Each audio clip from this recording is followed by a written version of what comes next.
तो ये जो प्रश्न की सीरीज है, हम सीधे चलते हैं पहले प्रश्न में। पहला प्रश्न कहा गया है कृष्ण छिद्र ब्लैक होल क्या है। तो दोस्तों आपको पता होगा कि इस दुनिया में, ब्रह्मांड में, सौर मंडल, हमारा जो पृथ्वी है, ग्रह है, और उसमें हम मानव, इसकी संरचना, उद्भव, जैव विकास कैसे हुआ। तो एक सिद्धांत आता है big bang theory. Big bang theory में ये कहा गया है कि सूर्य के कारण, यानी सूर्य से किसी ब्रह्मांडीय घटना हुई और अनेक खगोलीय पिंड बने, उन्हीं में से एक थी पृथ्वी। और बाद में कई रासायनिक परिवर्तनों के कारण पृथ्वी गर्म गैसों के गोले से ठोस चट्टान की भांति बनी, और फिर वायुमंडल का निर्माण हुआ, और जाकर फिर वर्तमान जीव जगत अस्तित्व में आया, जिसमें जैव विकास की कड़ी में हमारा जो मानव होमोसेपियंस, इसकी हिस्ट्री तो बहुत लंबी है। वर्तमान में जो आधुनिक मानव है उसको होमोसेपियंस कहते हैं, और एक आदि मानव से लेकर वर्तमान तकनीकी मानव में तब्दील होने वाला हमारा जो जैव विकास है उसको हम देख सकते हैं। तो भूगोल से संबंधित जो ये कृष्ण विवर है, ये पॉइंट, ये शब्द क्या बताता है, ब्लैक होल क्या है, इन चार तथ्यों में से एक कोई सही इसकी व्याख्या करेगा। उसमें आप सीधा से देखें, एक विशाल कृष्ण तारा जिसकी सतह पर गुरुत्व के कारण त्वरण शून्य है, एक तारा जो अपने आप में टूट गया है जिसका इसकी सतह पर गुरुत्व के कारण त्वरण शून्य है। तो इन चारों तथ्यों को पढ़कर आपको ये लगा होगा कि इसका आंसर क्या होगा। तो दोस्तों ब्लैक होल जो है एक पिंड है, ठीक, क्या है, एक पिंड, खगोलीय पिंड। जिस तरह पृथ्वी, चंद्रमा, बृहस्पति, शनि, अरुण, वरुण ये ग्रह हैं, उसी तरीके से ब्रह्मांड में जो ब्लैक होल है वो एक ऐसा पिंड है जिसका घनत्व ज्यादा है। घनत्व इतना ज्यादा है कि यहाँ प्रकाश भी पहुंचेगा तो वो भी गायब हो जाएगा, ठीक है। तो प्रकाश को भी ये आकर्षित कर लेता है और कहीं जाने नहीं देता, इसीलिए इसको काला कृष्ण छिद्र कहा गया है, ठीक, ब्लैक होल कहा गया है। और ये इसका आंसर व्याख्या करेगा कि एक ऐसा विशाल कृष्ण तारा है जिसकी सतह पर गुरुत्व के कारण त्वरण शून्य है, मतलब इसका इतना गुरुत्वाकर्षण ज्यादा है कि प्रकाश तक भी आकर्षित हो जाता है और यहां से प्रकाश भी बाहर नहीं निकल पाता, इतना ज्यादा गुरुत्वाकर्षण है। तो ध्यान रखिएगा, ब्रह्मांड में ब्लैक होल क्या व्याख्या करता है, अति उच्च घनत्व की और अत्यधिक गुरुत्वाकर्षण की व्याख्या करता है। जिसका घनत्व ज्यादा होगा तो जाहिर सी बात है गुरुत्वाकर्षण भी ज्यादा होगा। तो ध्यान रखिएगा, कृष्ण छिद्र पहले स्टेटमेंट को कवर करता है और उसकी व्याख्या करता है, परिभाषित करता है। आगे बात करेंगे बेतला राष्ट्रीय उद्यान। तो बेतला राष्ट्रीय उद्यान कहाँ है दोस्तों? तो आपको पता होगा कि राष्ट्रीय उद्यान क्या होते हैं। राष्ट्रीय उद्यान तो हमारे पर्यटन के स्थल होते हैं, जहां एक पर्यटक वहां की खूबसूरती को देखने के लिए, प्राकृतिक सुंदरता के साथ वन्य जीवों को देखने के लिए जाता है, ठीक। तो पर्यटन की दृष्टि से महत्वपूर्ण जो राष्ट्रीय उद्यान है वो सरकार के द्वारा, हमारे भारत में भारत सरकार के द्वारा अर्थात केंद्र सरकार के द्वारा स्थापित किए जाते हैं। क्यों स्थापित किए जाते हैं? क्योंकि पर्यटन को बढ़ावा मिल सके, वन्य जीवों का संरक्षण किया जा सके, और ये राष्ट्रीय उद्यान केंद्र सरकार के द्वारा संरक्षित रहते हैं, ठीक। इसका जो प्रबंधन है, संचालन है, संरक्षण है, केंद्र सरकार करती है, लेकिन जो जिम्मेदारी दी जाती है वो राज्य सरकार के अधीन कर दी जाती है। अर्थात संबंधित राज्य में यदि नेशनल पार्क हैं तो केंद्र सरकार के निर्देशानुसार संबंधित राज्य जो है, राज्य सरकार जो है उसका संरक्षण संवर्धन करने का काम करेगी, और निर्देशानुसार संचालन वित्तीयन कौन करेगा? केंद्र सरकार करेगी। और जो अभ्यारण्य होते हैं, अभ्यारण्य का संबंध, संरक्षण राज्य सरकार के स्वामित्व के अंतर्गत होता है, ठीक। तो यहाँ बेतला, भारत में कई राष्ट्रीय उद्यान हैं, 100 से ज्यादा नेशनल पार्क हैं, 500 से ज्यादा अभ्यारण्य हैं, ठीक। तो राष्ट्रीय उद्यान बेतला कहाँ है? तो बेतला राष्ट्रीय उद्यान झारखंड में है, और झारखंड में कहाँ है? पलामू जिला में। तो झारखंड में पलामू जिला में इसको पलामू राष्ट्रीय उद्यान भी कहा जाता है, ध्यान रखिएगा। तो पलामू हजारीबाग झारखंड में है, और वही बेतला राष्ट्रीय उद्यान है, इसको भी पलामू नेशनल पार्क भी कहा जाता है, ठीक है। आगे बात करते हैं, रामपुरा आगुचा राजस्थान किसके लिए फेमस है? तो दोस्तों ये जो रामपुरा आगुचा राजस्थान, ये स्थान का नाम है। रामपुरा आगुचा क्या है? राजस्थान में एक स्थान का नाम है, और ये जो स्थान है किसी कारण फेमस है, इसको बताना है किस कारण फेमस है। इन 4 ऑप्शनों में से किसी एक ऑप्शन से आप सही गेस करें।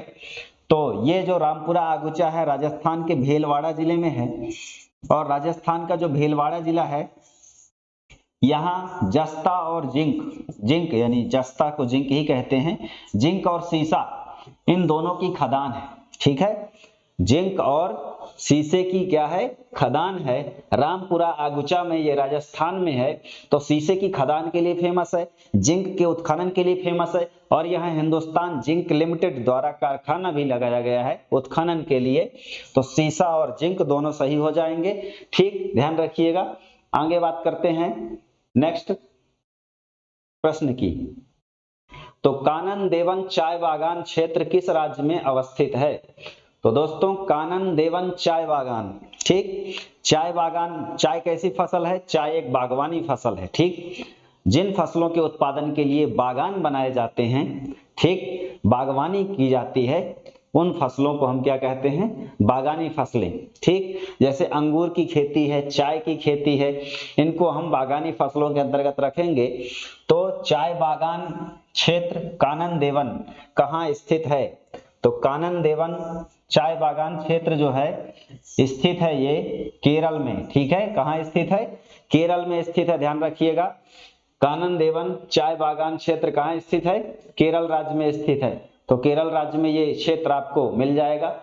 केरल और आसाम, यहाँ भी चाय का उत्पादन ज्यादा होता है। ठीक है, इसके बाद नेक्स्ट बात करें, एक मिनट, यहां एक क्वेश्चन, दीपोर बील झील किस राज्य में अवस्थित है? तो दीपोर बील झील जो है किस राज्य में अवस्थित है? तो बताइए आप इसमें से दीपोर बील झील जो है किस राज्य में अवस्थित है? दीपोर बील झील एक मीठे पानी की झील है, मीठे पानी की झील है, और ये स्थित है असम में। कहाँ स्थित है? असम में स्थित है। ठीक है, दीपोर बील झील कहाँ स्थित है? असम में स्थित है, और एक मीठे पानी की झील है। ठीक है, ध्यान रखेंगे, ये मीठे पानी की झील है, असम में स्थित है। असम कहाँ है? पूर्वोत्तर भारत का हिस्सा है। किस जैवमंडल आरक्षित क्षेत्र में से इसमें मिलान करना है कि कौन सा जोड़ा सही है? तो दोस्तों इसमें से जैवमंडल आरक्षित क्षेत्र क्या होते हैं? जैवमंडल आरक्षित क्षेत्र ऐसे वन क्षेत्र होते हैं जहां वहां की प्राकृतिक संपदा को, वहां के वन्य जीवों को सुरक्षित करने के लिए सरकार द्वारा अधिसूचित कर दिया जाता है जैव बायोस्फीयर रिजर्व के रूप में, जैव आरक्षित क्षेत्र के रूप में। ठीक है, तो इसका उदाहरण जो दिया हुआ है उनका मिलान करना है उत्तर से दक्षिण मतलब भारत में, भारत जैसे भारत की अगर हम मैप की बात करें तो भारत में ये जो जम्मू कश्मीर, फिर हिमाचल, फिर उत्तराखंड के बाद ये जो क्षेत्र है, इसके बाद ये सिक्किम है, ये पूर्वोत्तर भारत है, फिर ये पूर्वोत्तर भारत के रूप में यहाँ पास हम आएंगे तो राजस्थान आएगा, राजस्थान के बाद ये पश्चिम गुजरात हो गया, गुजरात के बाद ये दक्षिण वाला क्षेत्र हो गया। अब यहाँ दक्षिण भारत के इन क्षेत्रों को मिलाकर यहाँ पास ये बांग्लादेश राष्ट्र हो गया, अब यहाँ पश्चिम बंगाल हो गया। इस तरीके से भारत बन गया। तो इस भारत में हमें बताना है कि ये जो जैवमंडल रिजर्व क्षेत्र है उत्तर से दक्षिण, मैप में ऊपर की दिशा उत्तर कहलाती है, नीचे दक्षिण कहलाती है।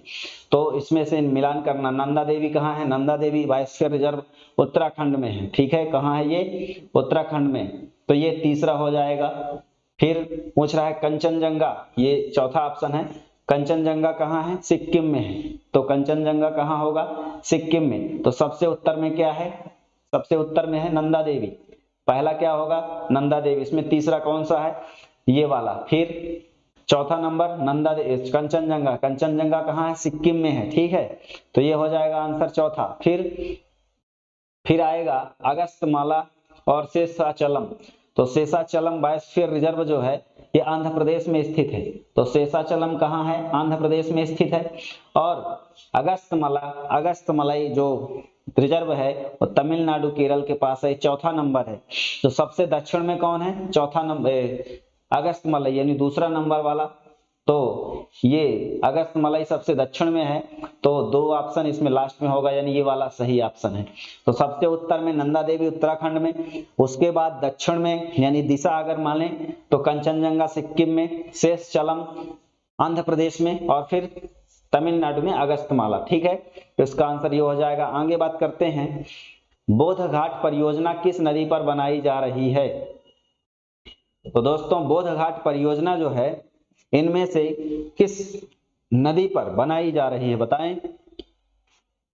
इंद्रावती नदी। इंद्रावती नदी में बोध घाट परियोजना बनाई गई है। ठीक, बोध घाट परियोजना, बोध घाट प्रोजेक्ट बनाया जा रहा है और इसमें 300 मेगावाट बिजली उत्पादन का भी लक्ष्य है। सिंचाई तो होगी ही होगी, बिजली भी बनेगी, और वह लक्ष्य 300 मेगावाट का है। और यह बोध घाट परियोजना इंद्रावती नदी पर बनाई गई है। इंद्रावती नदी कहां से संबंधित है? तो ओडिशा राज्य से संबंधित है, ध्यान रखिएगा। आगे बढ़ते हैं,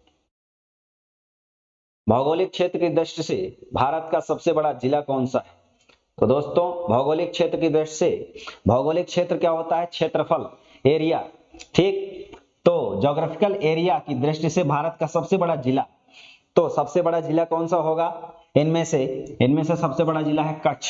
कच्छ जिला किसमें है? गुजरात में है। और ये गुजरात में कितने किलोमीटर है? लगभग 44,000 किलोमीटर प्लस। तो 44,000 वर्ग किलोमीटर प्लस इसका क्षेत्रफल है। 44,000 वर्ग किलोमीटर क्षेत्रफल इसका क्या है? एरिया, यानी इसका क्षेत्रफल कितना है? 44,000 वर्ग किलोमीटर। और ये भारत का सबसे बड़ा जिला है कच्छ जिला। ठीक है, कच्छ कारण कच्छ का दलदल क्षेत्र प्रसिद्ध है आपको। 1965 का भारत पाक युद्ध भी उसी क्षेत्र में अधिकार को लेकर हुआ था। लेह कहाँ है? लेह लद्दाख की राजधानी है, लद्दाख केंद्र शासित प्रदेश है। और यह लेह जो है, लद्दाख जो है, भारत का सबसे बड़ा लोकसभा क्षेत्र है। ठीक है, भारत का सबसे बड़ा लोकसभा क्षेत्र एरिया वाइज, लेकिन जिला पूछे तो कच्छ का जिला है। ठीक है, तो ध्यान रखिएगा। ये जिलों की दृष्टि से हो गए। क्षेत्रफल की दृष्टि से बड़ा राज्य कौन सा है? क्षेत्रफल की दृष्टि से सबसे बड़ा राज्य है राजस्थान, उसके बाद आता है मध्य प्रदेश। तो राज्य अगर पूछे सबसे बड़ा तो राजस्थान, और राजस्थान के बाद कौन आएगा? मध्य प्रदेश। ठीक है, और फिर महाराष्ट्र। तो प्रथम 3 राज्य हो गए मध्य प्रदेश, राजस्थान, मध्य प्रदेश, महाराष्ट्र। जब मध्य प्रदेश छत्तीसगढ़ एक साथ थे, यानी 2000 के पहले, सन 2000 के पहले, तब पूरे भारत में सबसे बड़ा राज्य था मध्य प्रदेश। जब छत्तीसगढ़ बट गया सन 2000 में, 1 नवंबर सन 2000 को छत्तीसगढ़ बन गया, तब मध्य प्रदेश दूसरे नंबर पे आ गया, पहला हो गया राजस्थान। ठीक है, चलो इसके बाद आगे बढ़ते हैं। निम्नलिखित में से कौन सा एक प्रमुख खनिज नहीं है? तो प्रमुख खनिज कौन सा नहीं है तो बताइए। इसमें से क्रोमाइट, क्रोमियम के लिए, काइनाइट, सिलिमेनाइट, ये तीनों खनिज जो है उत्खनन किए जा रहे हैं। बेंटोनाइट भी उत्खनित किया जा रहा है, लेकिन भारत सरकार द्वारा ठीक है, सरकार द्वारा 2015 में क्या घोषित किया गया? घोषित लघु खनिज। क्या है ये? लघु खनिज है। तो लघु खनिज घोषित किया गया है बेंटोनाइट को लघु खनिज घोषित किया गया है। और बाकी ये तीनों जो है प्रमुख खनिज हैं। प्रमुख खनिज बाकी तीनों हैं। बेंटोनाइट को सरकार द्वारा 2015 में लघु खनिज मतलब गौण खनिज के रूप में घोषित किया गया है, मतलब ज्यादा महत्व का नहीं। ठीक है, आगे बढ़ते हैं। निम्नलिखित में से कौन सी जनजाति अंडमान निकोबार द्वीप समूह की मूल निवासी नहीं है? तो दोस्तों भारत विविधताओं का देश है, भारत धर्म व अध्यात्म का देश है, और भारत आदिवासी समूहों की जननी है। भारत मानव की शरण स्थली रहा है। भारत मानव की उत्पत्ति की जननी जन्मभूमि रहा है। तो जो आदिवासी जनजाति है, जो भारत के आदि पुरुष हैं, आदिम समूह हैं, वो कहां कहां निवास करते रहे? पूरे क्षेत्रों में लगभग रहे। उन्हीं में से एक क्षेत्र है अंडमान निकोबार द्वीप समूह। भारत का केंद्र शासित प्रदेश है, और केंद्र शासित प्रदेश क्षेत्रफल की दृष्टि से, भारत का क्षेत्रफल की दृष्टि से सबसे बड़ा केंद्र शासित प्रदेश है अंडमान निकोबार द्वीप समूह, ठीक। और ये क्या है, सबसे बड़ा केंद्र शासित प्रदेश क्षेत्रफल की दृष्टि से, ठीक है, क्षेत्रफल की दृष्टि से सबसे बड़ा केंद्र शासित प्रदेश कौन सा है, अंडमान निकोबार द्वीप समूह।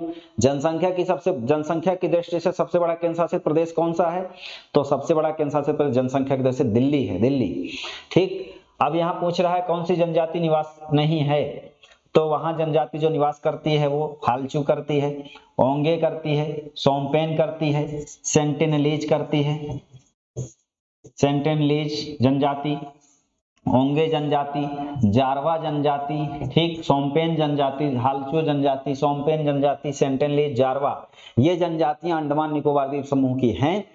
लेकिन रेंगमा जनजाति जो है नागालैंड की है, नागालैंड की और मिजोरम मणिपुर के आसपास की, मुख्य रूप से नागालैंड में निवास करती है रेंगमा जनजाति, ठीक। तो रेंगमा जनजाति नागालैंड की मुख्य जनजाति है, ये अंडमान निकोबार द्वीप समूह में निवास नहीं करती है रेंगमा, इसलिए इसका आंसर हो जाएगा कौन सी नहीं है, रेंगमा नहीं है, ठीक है। तो इस तरीके से इसका आंसर रेंगमा हो जाएगा। आगे बढ़ते हैं, भारत का सबसे बड़ा ट्यूलिप गार्डन कौन सा है, तो भारत का सबसे बड़ा ट्यूलिप गार्डन कहाँ है, ठीक, तो बताएं आप इसमें से भारत का सबसे बड़ा ट्यूलिप गार्डन कहाँ पर स्थित है। तो ट्यूलिप गार्डन जो होता है फूलों का बगीचा, ठीक है, फूलों का बाग, तो सबसे बड़ा फूलों का बाग भारत में कहाँ है, तो जम्मू कश्मीर में है।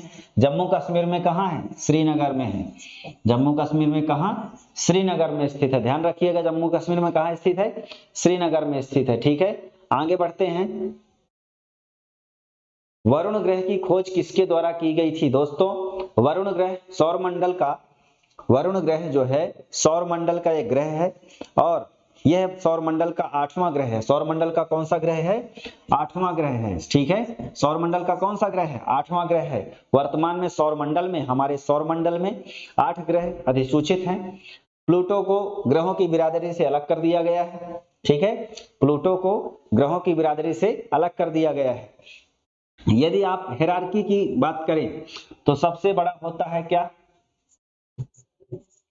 ब्रह्मांड, ठीक, अंतरिक्ष, अंतरिक्ष में क्या है, ब्रह्मांड है। उसके बाद क्या आता है, आकाशगंगाएं, ठीक है, आकाशगंगा जिसको हम कहते हैं गैलेक्सी, क्या कहते हैं, गैलेक्सी, गैलेक्सी को क्या कहते हैं, निहारिका, ठीक। तो सबसे बड़ा क्या होता है, ब्रह्मांड, ब्रह्मांड में असंख्य तारे, असंख्य सौरमंडल अंतरिक्ष में समाये हुए हैं। उसकी यूनिट होती है गैलेक्सी। गैलेक्सी में कई सारी गैलेक्सी हैं, जिनमें से एक गैलेक्सी है निहारिका, आकाशगंगा हमारी सौरमंडल की। और इसमें होता है सौरमंडल, सौरमंडल के अंतर्गत आते हैं ग्रह, उपग्रह, ये सब समूह आते हैं। तो हमारी पृथ्वी जिस गैलेक्सी में है वो है आकाशगंगा।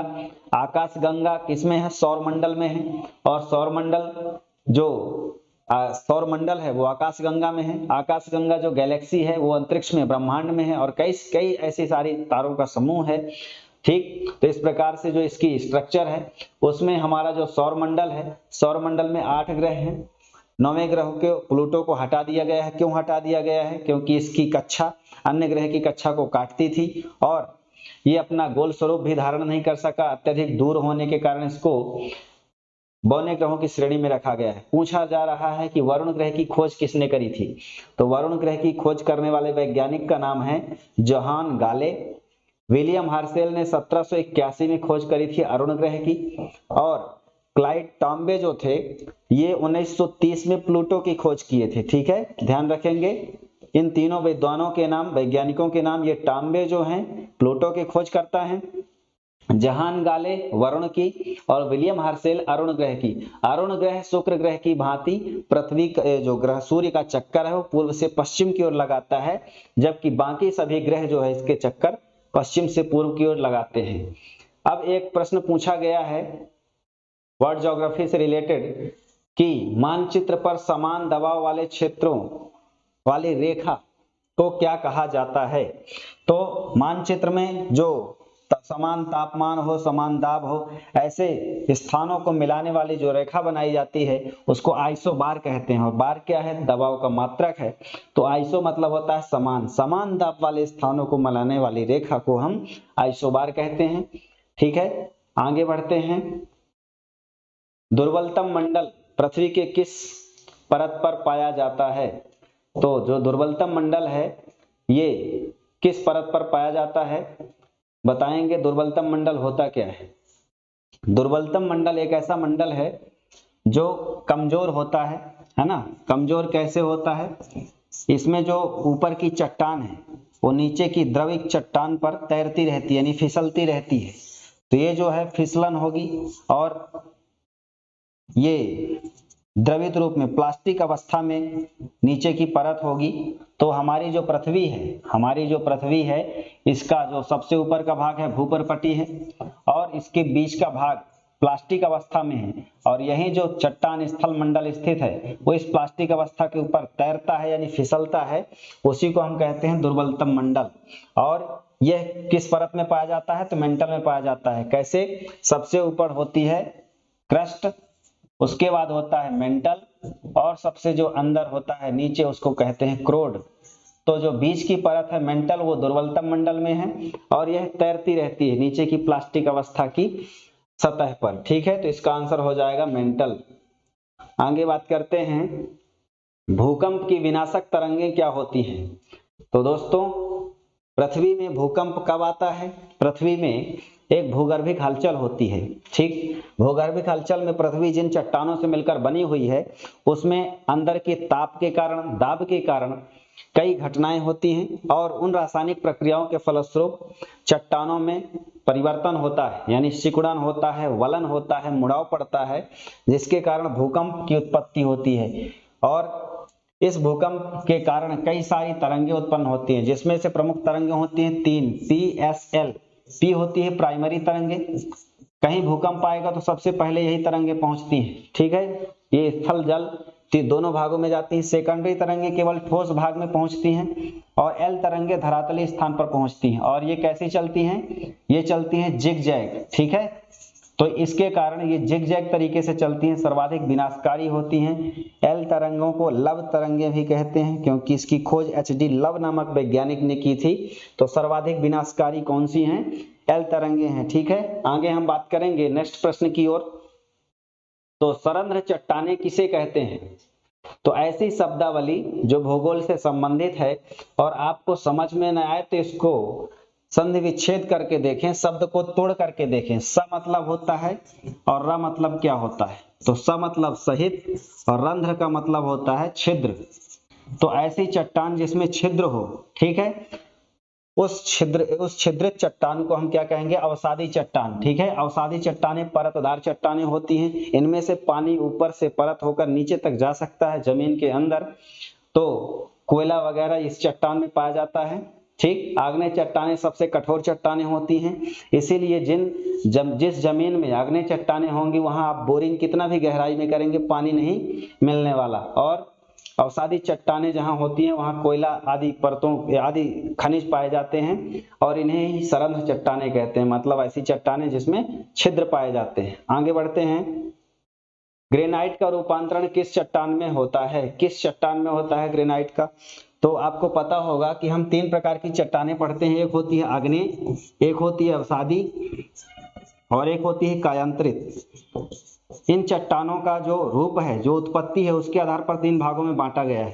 आग्नेय चट्टानें पृथ्वी की सबसे प्रारंभिक चट्टानें, सबसे कठोर होती हैं। इनका जब अपर्दन होता है तो अवसादी चट्टानें बनती हैं और जब आग्नेय और अवसादी दोनों में ताप और दाब की गंभीर परिस्थितियां होती हैं तो ये जाकर और भी नई चट्टानें बना देती हैं, जिससे कायांतरित बनती है। इसी का उदाहरण है हीरा। ठीक, हीरा जो है कायांतरित चट्टान है, संगमरमर जो है कायांतरित चट्टान है और ये अत्यधिक कठोर भी होती हैं। अवसादी चट्टानें नरम होती हैं, यहीं पेट्रोलियम वगैरह कच्चा तेल मिलता है। तो ग्रेनाइट जो है बदलती है जब कायांतरित में, तो उसको क्या कहते हैं? तो ग्रेनाइट जब कायांतरित में बदलती है उसको हम कहते हैं नीस। और स्लेट जब बदलती है उसको हम कहते हैं, ये स्लेट जो है सैल से बदलती है। सैल से क्या बनता है? स्लेट। और स्लेट से क्या बनता है? फाइलाइट। तो इस तरीके से चट्टानों के बनने का क्रम है, जिसको आप एक सूत्र के तरीके से याद करते हैं। सैल यानी चट्टान से स्लेट बनेगा, स्लेट से फाइलाइट बनेगा, ग्रेनाइट से नीस बनेगा। ठीक है, आगे बात करते हैं नेक्स्ट। सैलों का रासायनिक अपक्षय किस प्रकार के स्थानों पर काफी ज्यादा होता है? तो रासायनिक जो अपक्षय है किस स्थानों पर सबसे ज्यादा होगा? तो रासायनिक अपक्षय क्या होता है, भौतिक अपक्षय क्या होता है? भौतिक और रासायनिक दो शब्द हैं, यदि आपको समझ में ना आया तो ध्यान रखें। भौतिक का मतलब होता है बाहरी, रासायनिक का मतलब होता है आंतरिक, ठीक है। तो जब परिवर्तन भौतिक यानी बाहरी रूप में हो उसको हम भौतिक अपक्षय कहेंगे, और रासायनिक अपक्षय कहेंगे जब उसके आंतरिक भाग में परिवर्तन हो जाए, आंतरिक संरचना में बदलाव हो जाए, उसको हम आंतरिक अपक्षय कहेंगे। भौतिक अपक्षय में क्या होगा?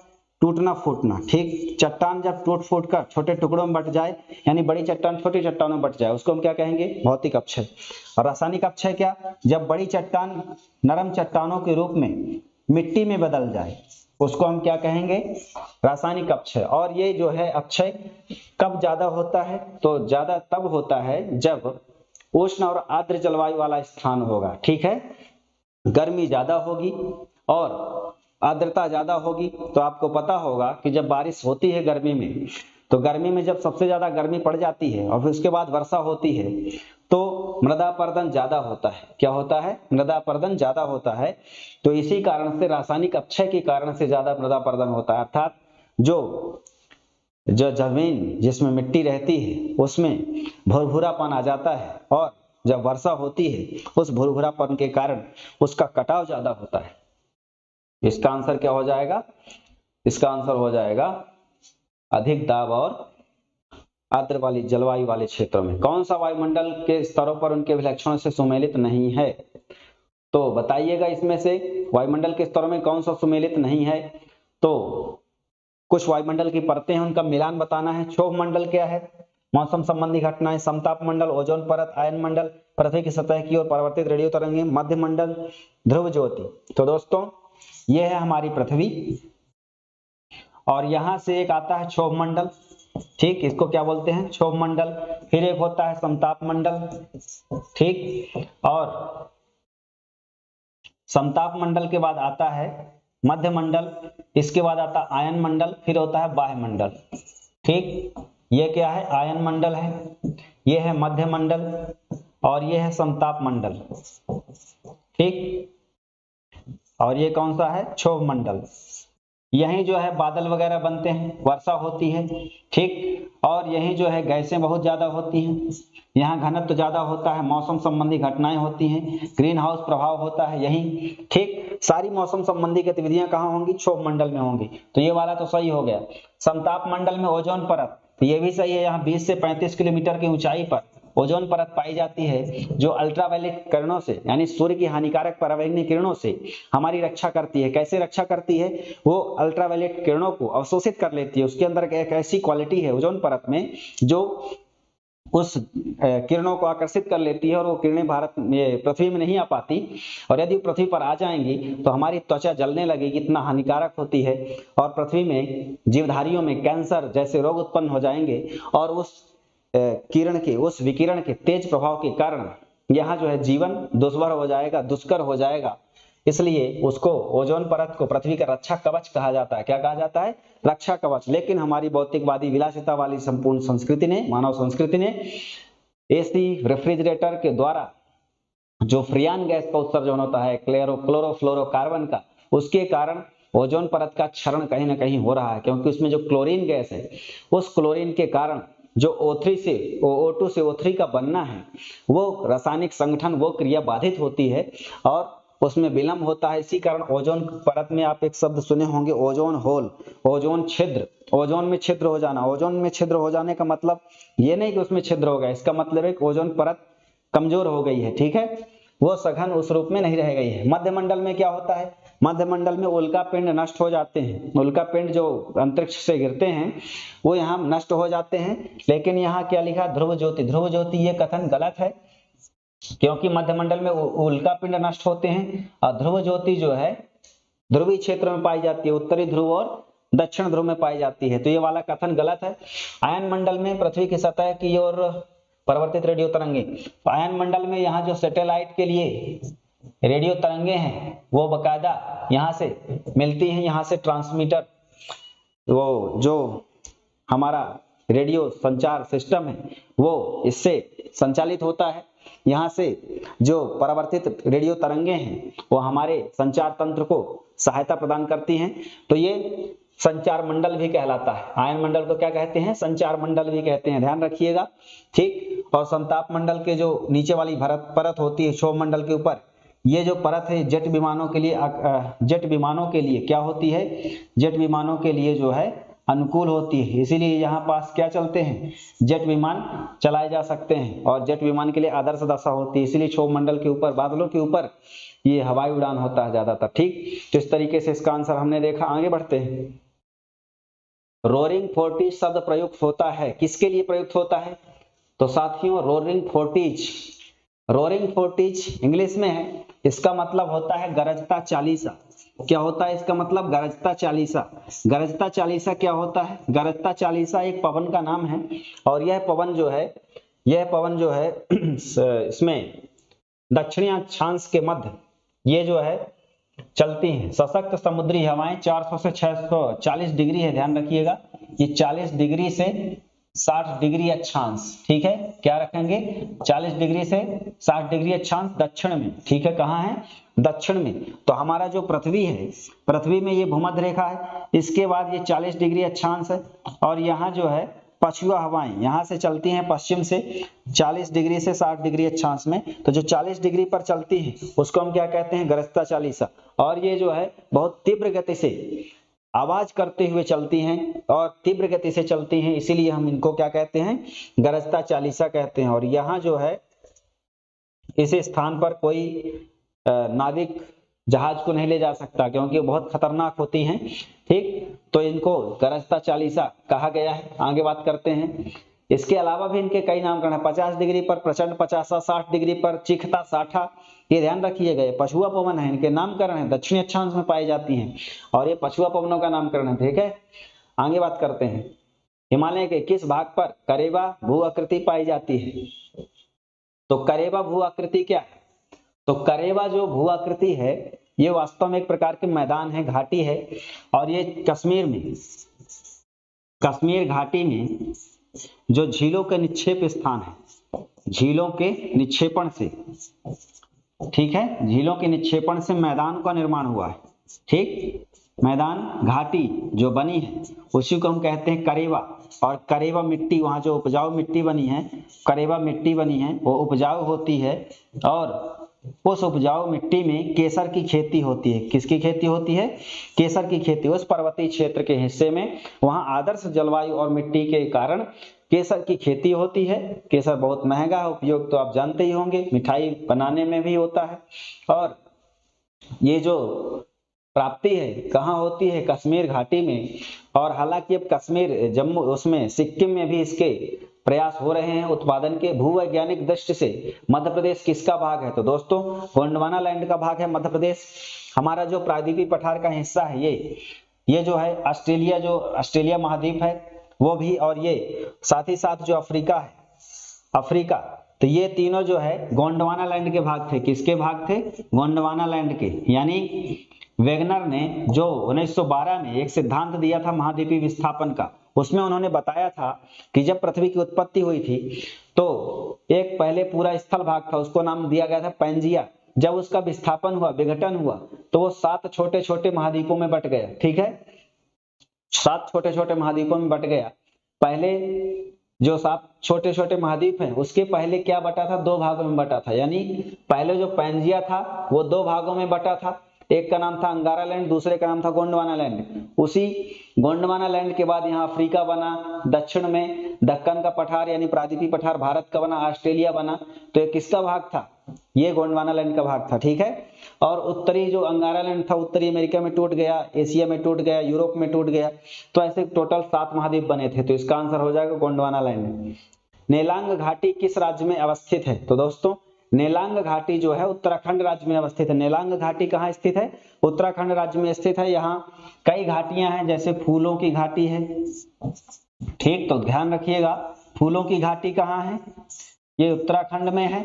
और यहाँ अनेक घाटियां हैं, चुम्बा घाटी हो गई, ठीक। इसके अलावा नेक्स्ट क्वेश्चन है, निम्नलिखित में से लंबाई के आधार पर नदियों का आरोही क्रम क्या है? तो नदियों का आरोही क्रम बताना है। आरोही का मतलब होता है बढ़ते क्रम। आरोही का मतलब क्या होता है? बढ़ते क्रम होता है, ठीक है। तो सबसे छोटी और फिर बड़ी नदी लंबाई की दृष्टि से, तो यहाँ आरोही क्रम बताना है। तो सबसे छोटी नदी है यहाँ पास नर्मदा की बात करें 1312, गोदावरी की बात करें 1465 किलोमीटर, गंगा की 2525 किलोमीटर लंबाई और ब्रह्मपुत्र की 2900 किलोमीटर लंबाई।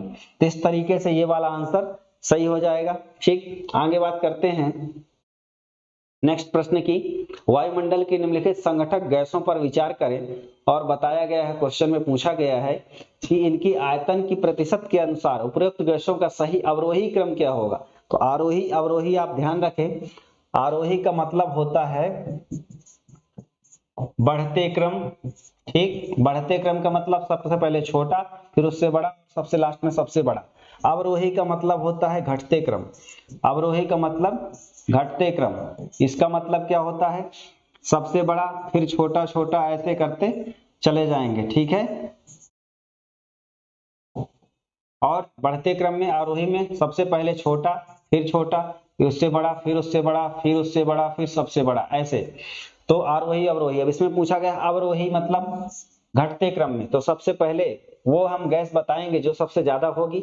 तो अवरोही क्रम में यहाँ सबसे ज्यादा गैस आर्गन जो होती है 0.93% होती है, नियान होती है 0.0018% होती है, हीलियम जो है 0.0005% होती है, कार्बन डाइऑक्साइड 0.03% होती है। अब इसमें अवरोही क्रम ढूंढें तो सबसे ज्यादा आर्गन यानी पहला, उसके बाद आ जाएगा चौथा यानी कार्बन डाइऑक्साइड, फिर आ जाएगा नियान, फिर आ जाएगा हीलियम। तो इसका ऑप्शन बी हो जाएगा राइट आंसर।